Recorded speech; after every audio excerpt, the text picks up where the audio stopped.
Welcome to fandom. তো আজকে আবার একটা ভিডিও নিয়ে এসেছি। তো ছোট্ট ভিডিও, দুটো তিনটে ছোট ছোট আপডেট দেওয়ার আছে, তো সেগুলোই দেবো, তার থেকে বেশি কিছু দেবো না।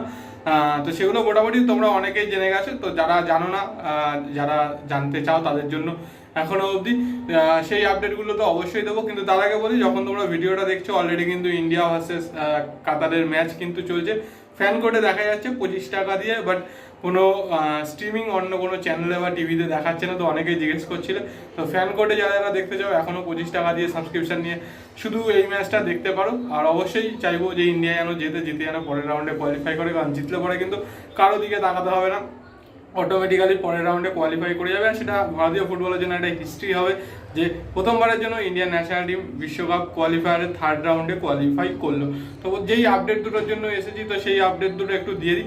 তো সেটার মধ্যে বলি, প্রথমে ইস্ট বেঙ্গলের খবরটাই দিয়ে দিই। তো ইস্ট বেঙ্গল কিন্তু সল ক্রেসপোর সাথে কন্ট্রাক্ট এক্সটেনশন করে নিয়েছে 2026 পর্যন্ত, মানে আরও 2 বছর কিন্তু সল ক্রেসপো ইস্ট বেঙ্গলে থাকছে। তো এটা কিন্তু অনেকদিন আগেই বলেছিলাম যে ক্রেসপোর সাথে কন্ট্রাক্ট এক্সটেনশন হয়ে গেছে বা ওর সাথে সব কিছু হয়ে গেছে। তো অফিসিয়াল অ্যানাউন্সমেন্ট কিন্তু 12 তারিখের আগেই হয়ে গেল, মানে আজকে একদিন আগেই কিন্তু হয়ে গেল। এবং তার সাথে বলে রাখি, বলেছিলাম যে মোহনবাগান কিন্তু তাদের নতুন কোচকে অ্যানাউন্স করবে, কারণ হাবাস কিন্তু কোচ থাকতে রাজি নয়। তো সেখানে কিন্তু হাবাস টিটির পর্দায় অলঙ্কৃত করবে।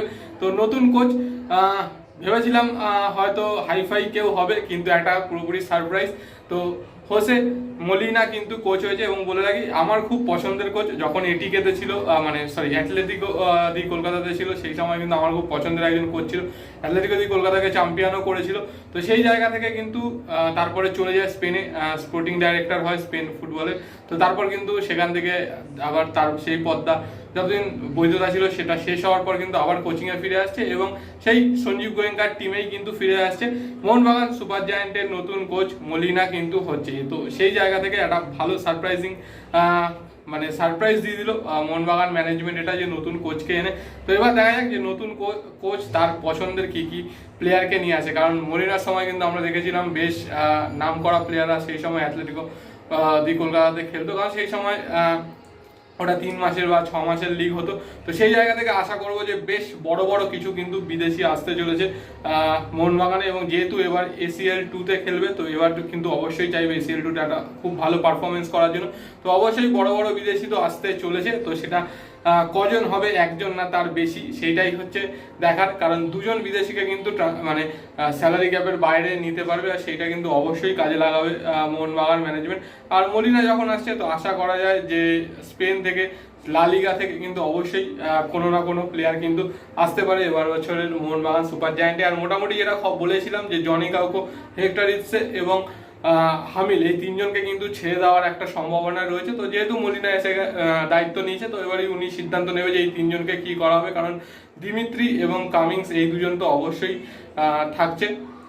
তো বাকি তিনজনকে নিয়ে কি করে সেটাই কিন্তু দেখার। তো তিনজনকে ছাড়বে না রেখে দেবে, সেটাই হচ্ছে একটা সিদ্ধান্ত। এবং সেখানে কোন কোন বিদেশি আনবে সেটাও কিন্তু দেখা। তো সেগুলোও আশা করা যায় যে সারপ্রাইজ প্যাকেজ হবে মোহনবাগান সুপার জায়ান্টের তরফ থেকে।